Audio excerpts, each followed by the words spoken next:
一般讲，食材虽唔拉为而控太有间范围，但今年拿到全国名米产地冠军赛，一个产地冠军得主罗生也为哦，拍讲呢为大浪公来落实，其中新竹竹北的米王田树喜，以票嘅6家人的天，有5家天系口头主要，喺有间呢伊系2多补出位哦，一路按算会损失30-40万元，前元来路会受到影响。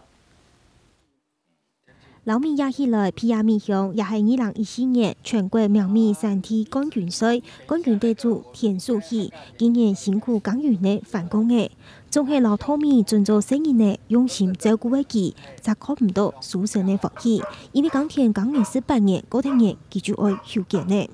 种物嘅人用水用也太唔会错，但是两业讲是专门骗到你老你农业天天。喺係咩在工業上要用水量當大嘅公司，佢應該要咩係咩嚟？尋天也係嚟部分嚟天入嚟，啱啱一隻偏分，我認為是還要理。另外，用台南11號未得到冠軍米一項公用嘅桃園農民陳明娟同李迪勇，嗰啲嘢未有配合條件，除咗都無奈何，還加希望政策做得最後實施。因為2月的雨量充沛。每年在这3-4月时，石门水库都有大量泄洪，无形之中造成我们农民的雨量失控。所以说，希望政府行政部门及农委会能延后宣布休耕。1公顷的稻米产值，对大家在估计它的利润大概就是5万块这样子，但是大家其实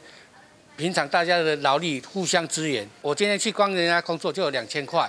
好，这也可以补贴我的生活。要是整面停那个休耕以后啊，这一些那个经济活动都全部停止，也没有工作可以做，农民就是在家里。